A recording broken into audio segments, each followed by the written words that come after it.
Bonjour, bonsoir, c'est Léo, c'est le pilier du vrai et aujourd'hui on va poser la bonne question, on va poser la vraie question en fait. Un des thèmes les plus chauds quand ça vient à l'œuvre de Naruto. Est-ce que Naruto à la fin de l'œuvre est réellement plus puissant que Sasuke? Et là tu vas me dire, ouais Sasuke il a un bras, tatati tatata, Naruto il a tout ça, il s'est battu contre Byron, je m'en bats les couilles. Moi je te parle de l'œuvre Naruto, l'œuvre qui s'est terminée. En fait, au livre 72, si je ne me trompe pas, certaines personnes vont connaître ça mieux sous le nom de Naruto Shippuden, ok? Tout ce qui vient Boruto après, ça c'est pas mon champ d'expertise. Alors je te parle, Naruto, l'œuvre de Naruto, est-ce que le 7e Hokage à l'époque était en fait plus fort que son rival éternel, Sasuke Uchiwa? Moi ma réponse elle est claire, nette et précise, non. Tout simplement.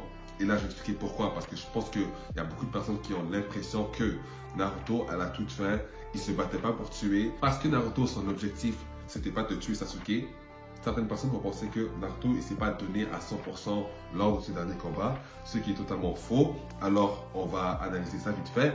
Au début du combat, Naruto et Sasuke se jettent dessus et Sasuke a clairement l'avantage parce que oui, il se bat pour tuer. Naruto, il préfère mieux genre le donner une bonne correction. Ok, c'est un peu ça l'objectif de Naruto. Donc il est plus sur la défensive et Sasuke va le remarquer. Il va lui dire, écoute, tu te bats comme ça va pas le faire. Et on voit très bien qu'au début du combat, Sasuke a l'avantage clair, net et précis. À un moment donné, Naruto, il se fâche réellement, mais c'est toujours pas assez. Notamment quand Sasuke prend l'énergie des autres démons à queue, il est rendu invincible.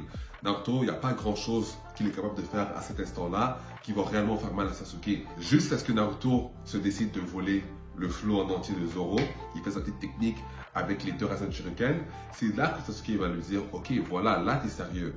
Est-ce que ça veut dire que Naruto cherche à tuer Sasuke? Non, mais on va dire les termes. Ces deux Rasen Shuriken, c'est pas pour chatouiller Sasuke. Là, Naruto, il met son plein potentiel, il met tout ce qu'il a, il se donne à fond justement parce qu'il sait que c'est la seule manière qui va venir à bout de Sasuke en fait. D'accord? Et donc, on est dans un manga, on est conscient que Naruto ne cherche pas à tuer Sasuke, mais l'idée derrière la technique de Naruto, en fait, c'est de donner tout ce qu'il a. Il n'a pas quelque chose en plus qu'il cache parce qu'il ne veut pas tuer son ami, non. Il cherche vraiment à gagner le combat et par ses actions, il pourrait tuer Sasuke par accident. Ça, c'est une technique que si t'es faible, t'es mort.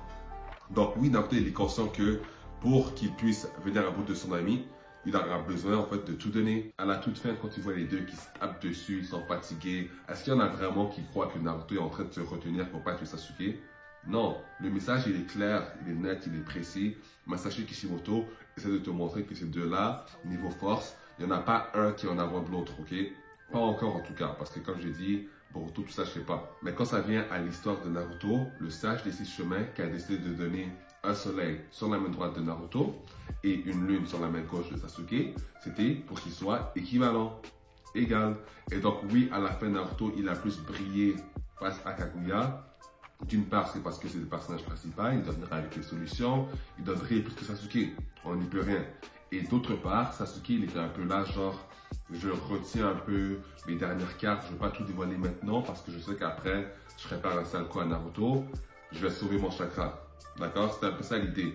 Donc là, vous allez pouvoir dire que Sasuke, il a utilisé l'aide des démons à queue dans le ciel. Naruto, mais qu'est-ce qu'il fait depuis le début de l'histoire? Donc à la fin de la journée, moi je suis pas là pour dire que Naruto il est nul et que je suis pas là pour être un fanboy de Sasuke. Je veux juste venir dire les termes. Ces deux personnages-là ont été écrits pour être égaux. Donc après, si on veut dire que Naruto est plus fort mentalement, absolument. Donc là, je suis d'accord. Si on veut faire un petit argument que oui, ils sont égaux physiquement, mais Naruto a un mental d'acier, son mental à lui a fini par dominer la volonté de Sasuke. Là, je suis d'accord, il n'y a pas de débat. Alors on peut dire que Naruto est plus fort. Mais quand ça vient à leurs compétences physiques, ninjutsu, taijutsu, ce que vous voulez, c'est deux personnages équivalents à la fin du manga Naruto Shippuden. C'est tout ce que j'ai à dire sur le sujet, donc laisse-moi savoir en commentaire si tu es d'accord, si tu n'es pas d'accord. Moi, ça me fait plaisir de tous vous lire. Puis, on se dit à la prochaine. Allez, à plus.